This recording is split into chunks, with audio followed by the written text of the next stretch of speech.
Welcome to golden education class में आप सबका हार्दिक स्वागत है। आज हम लेके आएंगे क्वेश्चन की सीरीज हमारी चल रही है 176 से आते हैं हम लोग कि ऑपरेशन फ्लड किस कार्य से संबंधित है। तो भैया किस कार्य से संबंधित है हमारी ये गेहूं उत्पादन से है, जल संचयन से है, दुग्ध उत्पादन से, ये इन सभी से। तो ऑपरेशन फ्लड का जो कार्य है वो किससे है? दूध उत्पादन से। ठीक है, ये सभी लिखे हुए जल्दी से टिक मत आदि के बिना देखे बिना समझे, इसको पहले समझिएगा उसके बाद। ठीक है, दूध उत्पादन से उसकी बात चल रही है यहाँ पे। नेक्स्ट क्वेश्चन की बात करते हैं कि राष्ट्रीय एवं कृषि संगठन का मुख्यालय कहाँ स्थित है? बताइए भैया कहाँ स्थित है? रोम में है, जिनेवा में है, पेरिस में है, या कहाँ पे भैया बताइए। तो इनका जो हम कहते हैं ना, जो भैया खाद्य और कृषि मेरे रोम में बसा है। कहाँ पे है? रोम में बसा है। ऐसे याद रखना भैया उसको, तब कभी नहीं भूलोगे आप। राष्ट्रीय कृषि विपणन संस्थान स्थित है जयपुर, हैदराबाद, नई दिल्ली, इनमें से कोई नहीं। तो किस में है भैया ये राष्ट्रीय कृषि विपणन? तो ये जो आपका है वो कहाँ पे है? जयपुर में है। ठीक है, ध्यान रखनी है उसको। नेक्स्ट क्वेश्चन की बात करते हैं कि किसान क्रेडिट कार्ड योजना किस वर्ष शुरू की गई थी? किसान क्रेडिट कार्ड तो भैया किस वर्ष शुरू की गई थी? तो ये जो शुरू की गई थी, ये की गई थी आपकी 1998 में। ठीक, ध्यान रखिएगा।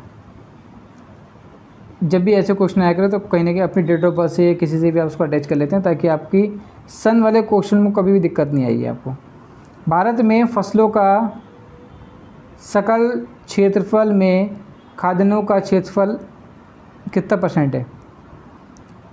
तो बताइए भैया कितना % है? तो ये जो परसेंटेज कितनी है वो 70% से अधिक। ठीक है, 70% से एबव है। ठीक,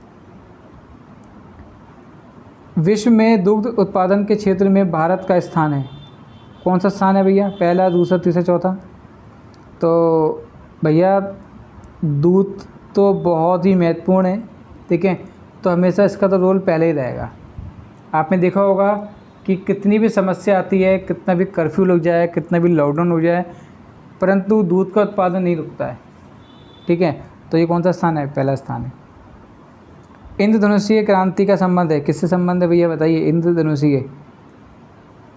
तो इंद्रधनुषीय का जो संबंध है भाई वो कि नीली क्रांति से भी है, हरी क्रांति से और श्वेत क्रांति से। ठीक है, क्योंकि अगर आपको कन्फ्यूजन हो तो भैया इंद्रधनुष जो होता है वो रंग बिरंगा बनता है, तो ये 3 ग्रह तो उसमें आते हैं, तो इसलिए आप कभी भी ऐसे क्वेश्चन कन्फ्यूज होंगे, ऑप्शन नंबर डी बिल्कुल करेक्ट हो जाएगा।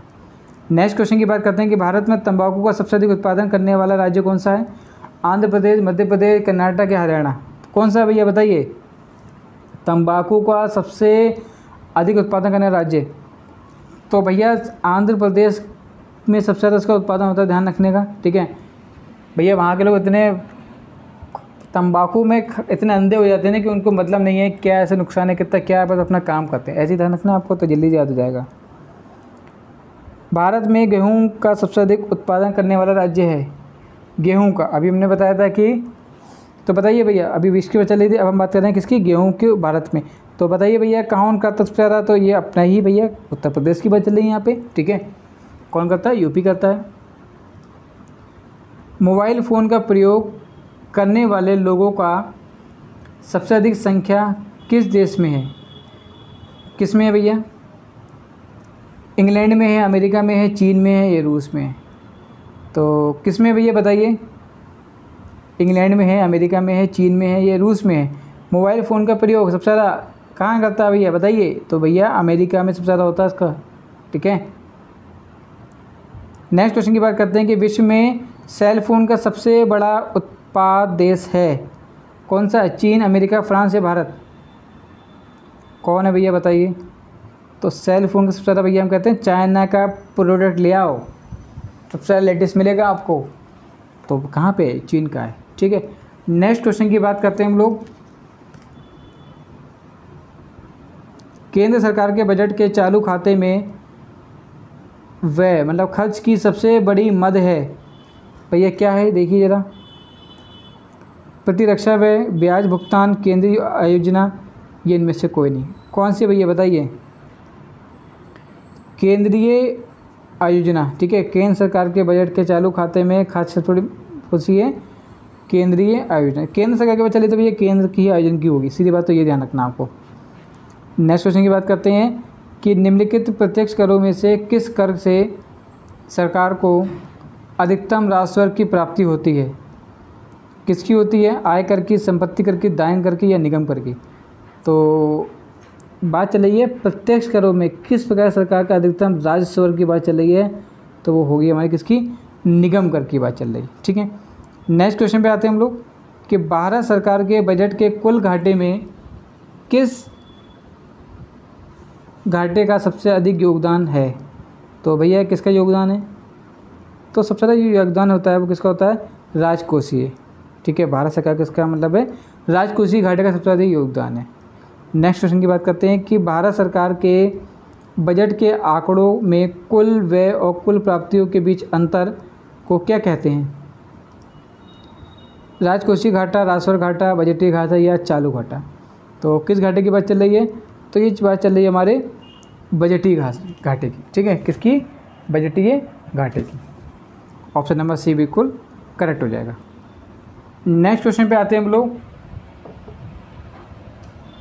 कि निम्नलिखित में से कौन सा एक साधन केंद्र सरकार के राजस्व का स्रोत नहीं है? अब बात चल रही है कि इनका स्रोत नहीं है। जब नहीं वाले क्वेश्चन आते हैं तो हमने आपको शुरू से बताया है कि उन चारों विकल्पों को पहले आपको अच्छे से पढ़ना है, उसके बाद आपको अन्य विकल्पों मतलब उसका सही निर्णय चुनना होगा। ठीक है, चलिए आते हैं कि भैया इसका जो इसके अकॉर्डिंग जो स्रोत नहीं है, वो जो नहीं है वो है हमारा कृषि आय का। ठीक है, ऑप्शन नंबर ए बिल्कुल करेक्ट हो जाएगा इनके अकॉर्डिंग। गैर योजना खर्च का सबसे महत्वपूर्ण मद कौन सा है? कौन सा है भैया? तो भैया इनका जो मद है सबसे ज़्यादा कौन सा है? ब्याज भुगतान का। किसका है भैया? गैर योजना खर्च है तो भैया ब्याज भुगतान भी करना पड़ेगा। ऐसे याद करा करो उसको, आप कभी नहीं भूलोगे आप। ठीक है, नेक्स्ट क्वेश्चन की बात करते हैं कि संपदा कर भारत में पहली बार किस वर्ष में लागू किया? भैया किस वर्ष में लागू किया? जो वर्ष वाले क्वेश्चन कन्फ्यूज़ करते हैं, इसलिए इसको अटैच करना आपको कहीं ना कहीं अपने उससे। कब होता है? 1957 को। ठीक है, संशोधित मूल्य वर्धित कर का संबंध है भैया किससे संबंध है? संशोधित मूल्य की बात चल रही है यहाँ पे। तो कौन कौन से धन उत्पादन शुल्क, आयकर या बिक्री कर?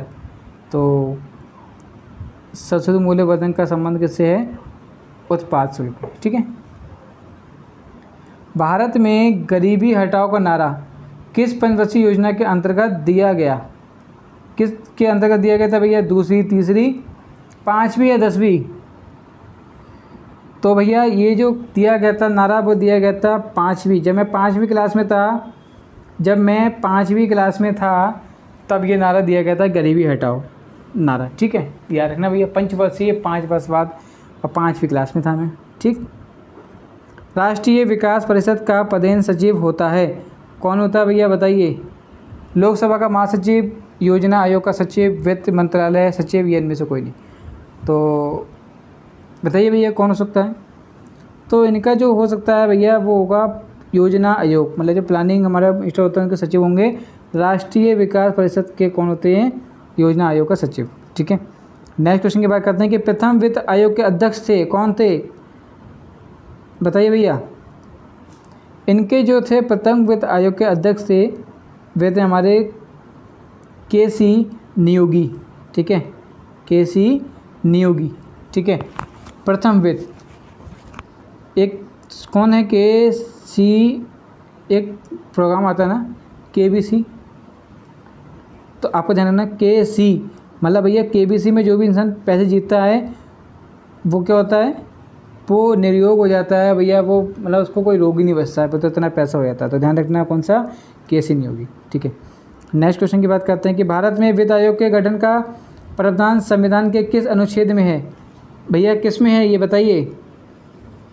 ये जो है आपका अनुच्छेद 280 में। ठीक है, मौलिक अधिकारों को लागू करने के लिए रिट जारी की जाती है, कौन जारी करता है भैया ये?